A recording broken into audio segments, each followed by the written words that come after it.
Hello dear student, welcome to our channel पीकेपी।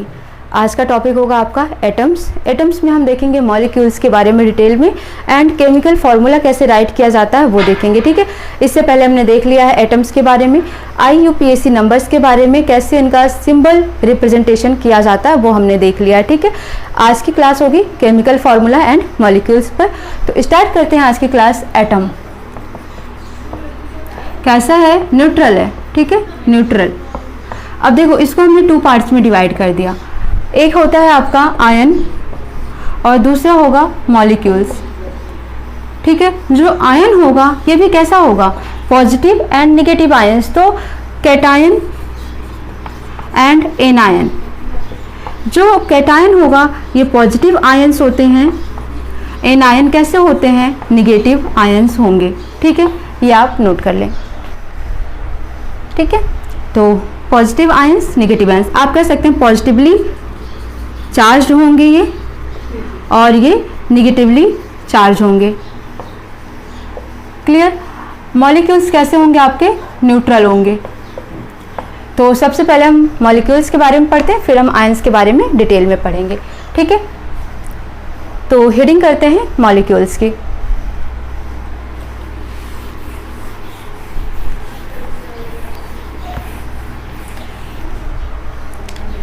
Molecules करेंगे यहाँ पर। A molecule is a group of one or more than one atom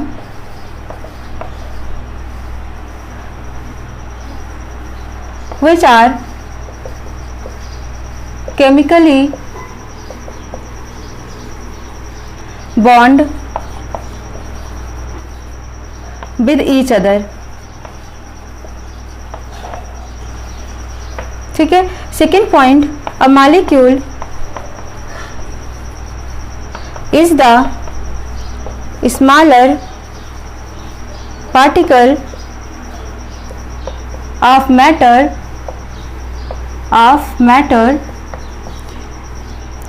except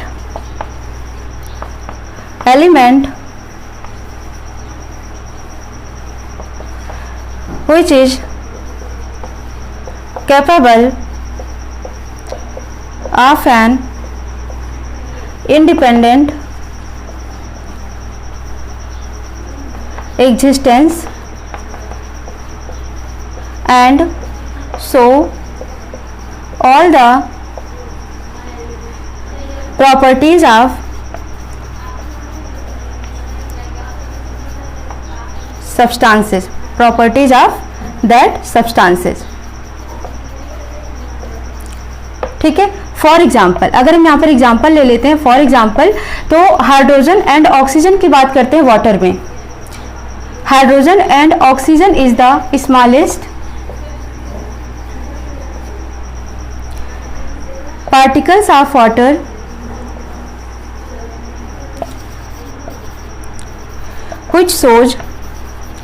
which shows all the properties of water।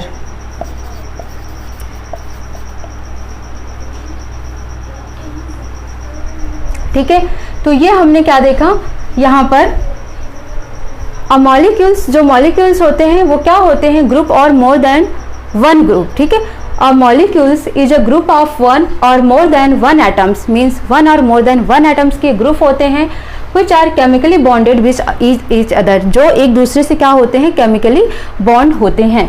A molecules is the smallest particles of matter which is capable of an independent existence and so all the properties of that substances, means जो भी ये compound बना रहे हैं उस compound में जितने भी एलिमेंट्स हैं, जितने भी एटम्स यूज हुए हैं वो सेपरेट होने के बावजूद भी सेपरेटली अगर देखें तो वो उस कंपाउंड की प्रॉपर्टीज को शो करते हैं। ठीक है, फॉर एग्जाम्पल अगर हम वाटर की बात करते हैं तो वाटर का फॉर्मूला होता है H2O। तो H2O में अगर हम देखेंगे तो यहाँ पर हाइड्रोजन और ऑक्सीजन दोनों के एलिमेंट है। दैट मीन्स जो हाइड्रोजन नाइट्रोजन है और ऑक्सीजन है, इनकी जो प्रॉपर्टी है वो वाटर की प्रॉपर्टी से मैच करती है, ठीक है। तो यही होते हैं मॉलिक्यूल्स, स्मॉलेस्ट पार्टिकल्स होते हैं मैटर के, एंड ये क्या होते हैं, वन और two more than one matters जो केमिकली बॉन्डेड होते हैं एक दूसरे के साथ, ठीक है। तो आप इन्हें नोट कर लीजिए, ठीक है। तो इतना आपने नोट कर लिया। फिर हम देखेंगे जो ये मॉलिक्यूल्स होंगे ये भी दो तरीके से, एक तरीके से आप देखेंगे तो होमो एटॉमिक मॉलिक्यूल्स एंड दूसरा हेट्रो एटॉमिक मॉलिक्यूल्स, ठीक है। होमो एटॉमिक का मतलब, होमो मतलब सेम, जब सेम एलिमेंट्स के एटम से वो मिलकर बनेंगे तो वो होमो एटॉमिक्स, जब डिफरेंट एटम्स के एलिमेंट से वो मिलकर बनेंगे तो वो हेट्रो एटॉमिक मॉलिक्यूल्स कहलाएंगे, ठीक है। तो इसके बाद हम नोट कर लेते हैं होमो एंड हेट्रो मॉलिक्यूल्स के बारे में। तो ये आपने नोट कर लिया, आप एक स्क्रीनशॉट ले लें।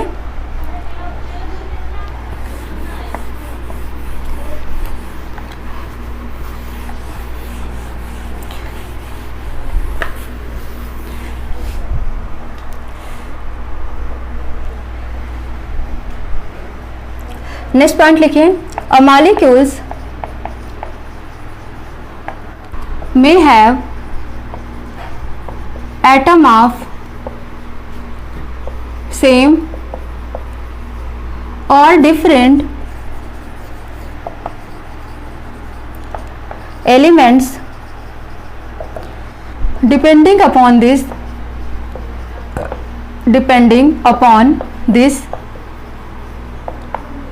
molecules can be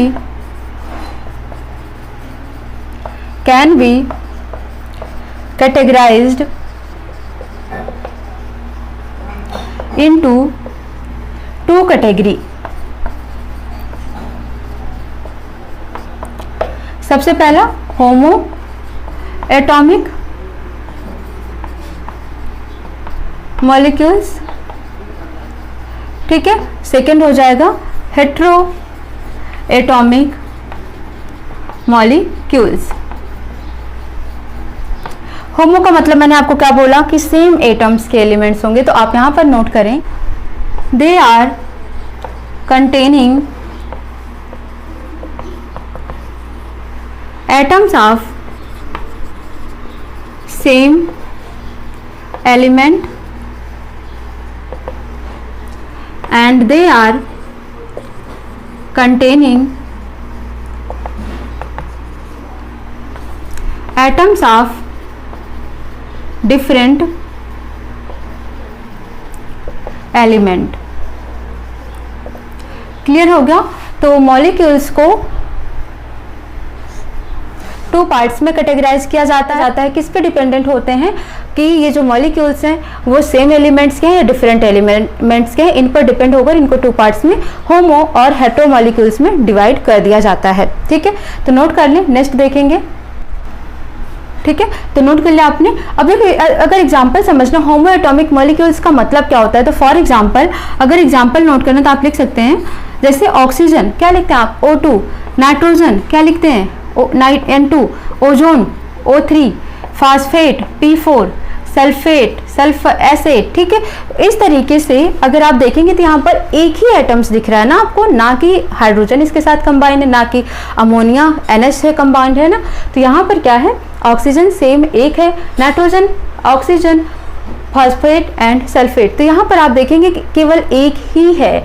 लेकिन अगर हम हेट्रो एटॉमिक मॉलिक्यूल्स की बात करेंगे तो ये कंपाउंड की तरह होते हैं। For example H2O, NH3, CH4, NO2, SO2 etcetera, ठीक है। तो इस तरीके से आप देखेंगे तो यहाँ पर hydrogen oxygen, nitrogen hydrogen, carbon hydrogen, nitrogen oxygen, sulphur oxygen means combined है, ठीक है। तो जब इस तरीके से डिफरेंट एलिमेंट्स एक साथ मिलेंगे तो वो हेट्रो एटॉमिक मॉलिक्यूल्स होंगे, जब सेम एलिमेंट्स होंगे तो वो होमो एटॉमिक मॉलिक्यूल्स होंगे, ठीक है। आपको समझ आ गया होगा, ठीक है। अब हम इसके बाद क्या देखते हैं, एटॉमिसिटी, जो कि इंपॉर्टेंट है, सबको पता होना। जैसे अगर हम इसकी एटॉमिसिटी की बात करते हैं तो कितना है, 2 है, ओजोन की 3 है, फास्फेट की 4 है, सल्फर की 8 है। तो जो सफिक्स में आपको दिख रहा है ना, यही इसकी एटॉमिसिटी होती है, ठीक है। ठीक है। तो जितने नंबर ऑफ एटम्स प्रेजेंट होते हैं उस मॉलिक्यूल्स के, तो उस एटम में जितने नंबर ऑफ मॉलिक्यूल्स प्रेजेंट होते हैं वही उसकी एटॉमिसिटी कहलाती है। जैसे ऑक्सीजन में यहाँ 2 है तो 2 हो जाएगा इसकी एटॉमिसिटी 3, इसकी एटॉमिसिटी 2, इसकी 3, इसकी 4 एंड इसकी 8। ठीक है, तो नोट करते हैं नेक्स्ट हम किसके बारे में, एटॉमिसिटी के बारे में।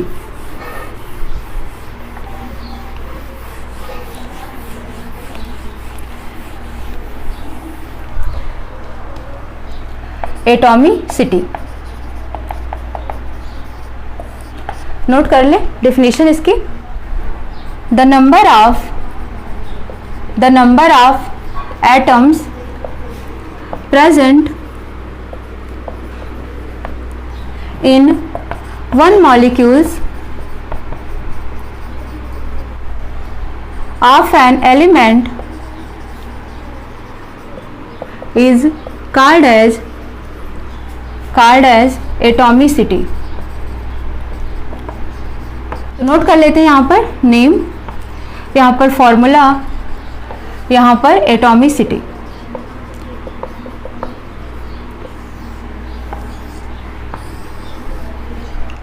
फर्स्ट है argon, helium, oxygen, hydrogen, phosphorus, sulphur and ozone. ठीक है, तो ये कुछ के हम आपको एग्जांपल्स दे देते हैं, बाकी एक्सरसाइज कराएंगे तो वहां पर लिखा देंगे। आर्गन को हम कैसे लिखते हैं, AR से, हीलियम को HE से, ऑक्सीजन को O से, हाइड्रोजन को H से, फास्फोरस को P से, सल्फर को S से, ओजोन को O से। ठीक है, तो ओजोन का फॉर्मूला क्या होता है, आर्गन AR लिखते हैं, हीलियम को He लिखते हैं, बट ऑक्सीजन आपने देखा होगा O2 लगाते हैं, हाइड्रोजन को आपने देखा होगा H2 लगाते हैं, फास्फोरस को P4 लगाते हैं, सल्फर को S8 लगाते हैं, ओजोन को S3 लगाते हैं। ठीक है, मीन्स इनका फॉर्मूला ऐसे लिखा जाता है। तो एटॉमिसिटी, तो यहाँ पर क्या देखना है आपको, number of atoms present in one molecules. तो वन मॉलिक्यूल्स में नंबर ऑफ एटम्स कितने हैं यहाँ पर, 1। तो 1 का मतलब हो गया मोनो एटॉमिसिटी। ठीक है, तो मोनो का मतलब होता है 1। तो हीलियम और ये कैसे होंगे, मोनो एटॉमिसिटी होंगे, मोनो एटॉमिक। ठीक है,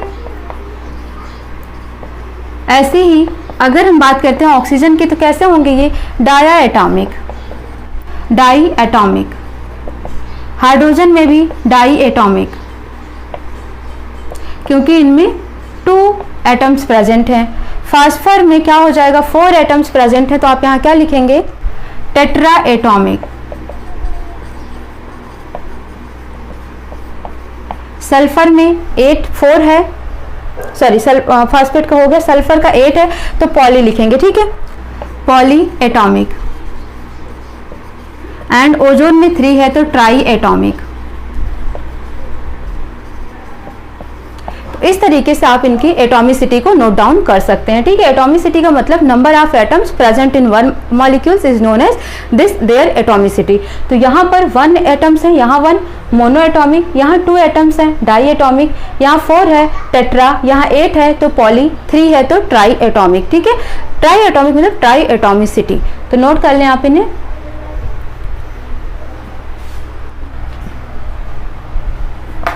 ओके स्टूडेंट, अब हम देखेंगे केमिकल फॉर्मूला क्या होता है।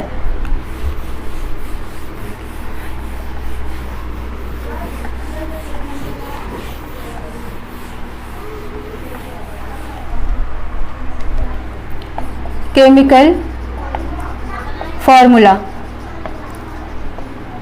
करें, it is the symbolic representation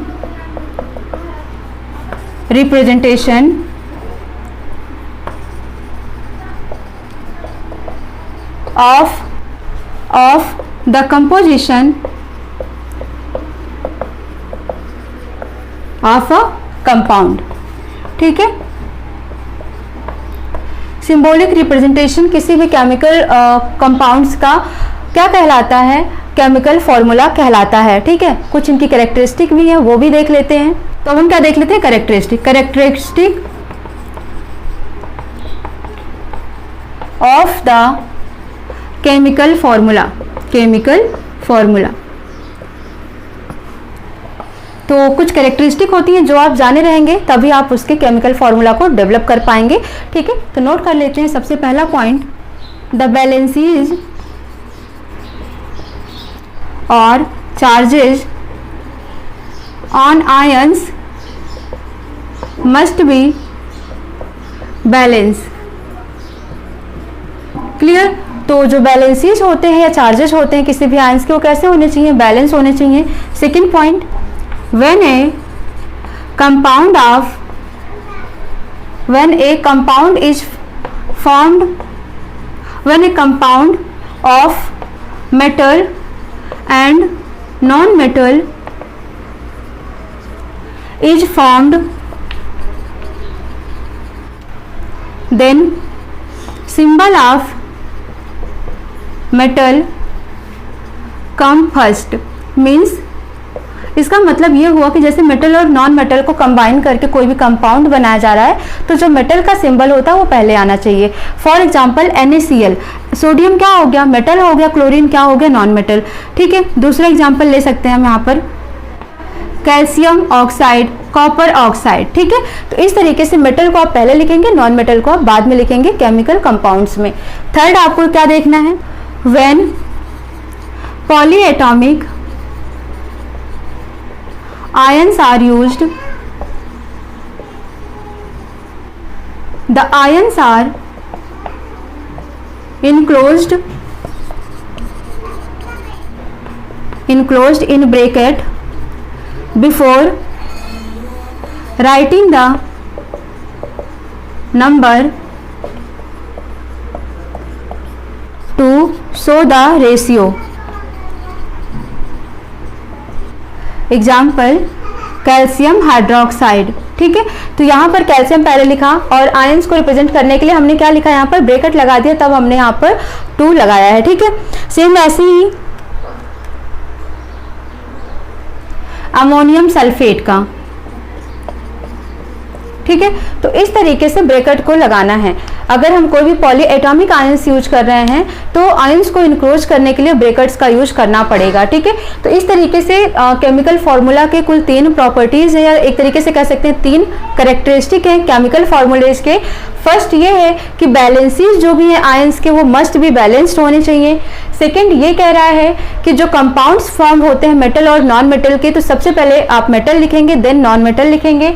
third है, अगर पॉलीएटॉमिक्स आयन यूज हो रहे हैं तो उन आयंस को रिप्रेजेंट करने के लिए आपको ब्रैकेट को यूज करना पड़ेगा। ठीक है, तो ये तीनों आपको कैरेक्टरिस्टिक याद रखना है किसी भी केमिकल फॉर्मूला को डेवलप करते टाइम, ताकि आपसे कोई मिस्टेक ना हो। ठीक है, ओके, तो अब हम नेक्स्ट क्या देखेंगे, इसमें मॉलिक्यूलर मास के बारे में देखेंगे। आपने इसको नोट कर लिया होगा, आप स्क्रीनशॉट ले लें। ओके, तो अब हम क्या नोट करेंगे, मॉलिक्यूलर मास के बारे में।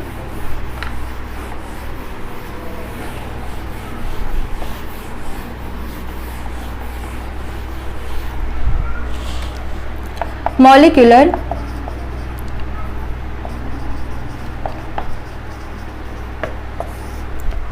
it is the sum of atomic masses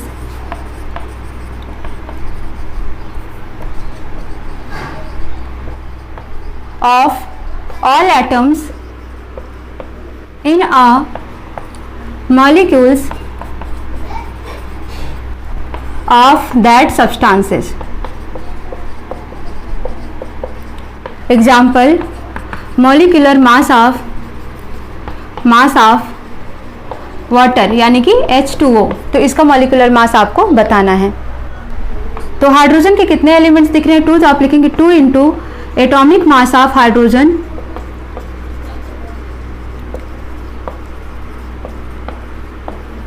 plus 1 into atomic mass of oxygen. देखो ये क्यों बता रहे हैं, क्योंकि केमिकल फार्मूला जब आप बनाएंगे तो इनका यूज आएगा वहां पर। ठीक है, तो हाइड्रोजन का एटॉमिक मास कितना होता है 1, तो 2 इंटू 1, और ऑक्सीजन का कितना होता है 16, तो 1 इंटू 16, तो आप लिखेंगे 2 + 16 इज इक्वल टू 18। तो कितना आ जाएगा 18 यूनिट आ जाएगा molecular mass of H2O। Next हम देख लेते हैं फॉर्मूला यूनिट मास क्या होता है। ठीक है, तो ये आपने नोट कर लिया। अब हम क्या देखेंगे, फॉर्मूला यूनिट मास सेम ऐसे ही है, तो नोट करते हैं formula unit mass.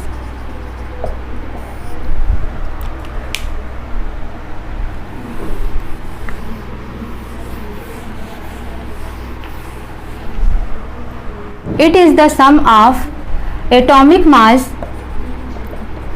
of atoms and ions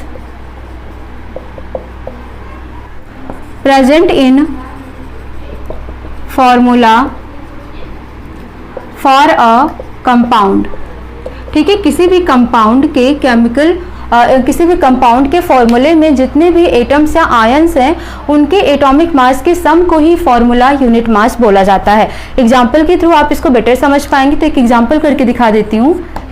in NaCl sodium chloride, तो हमने आपको इसके पहले बता रखा है एटॉमिक मास यूनिट के बारे में। तो सोडियम का कितना लिखवाया था, 23 एटॉमिक मास यूनिट, और क्लोरीन का 35.5 एटॉमिक मास यूनिट नोट करा रखा था।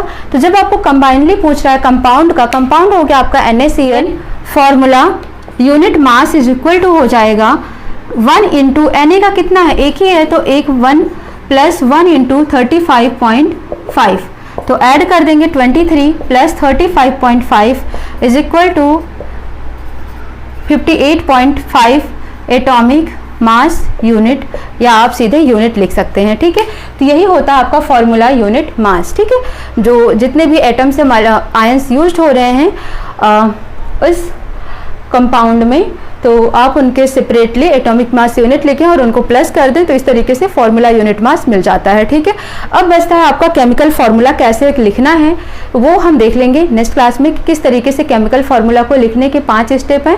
ठीक है, उसके बाद उनको किस तरीके से डिजाइन करना है, तो इसको नेक्स्ट क्लास में देखेंगे। तब तक आप इतना अच्छे से पढ़ते रहिए। कहीं नहीं समझ आया तो आप कमेंट करिए, आप अपने फ्रेंड्स और फैमिलीज तक शेयर कर दीजिए।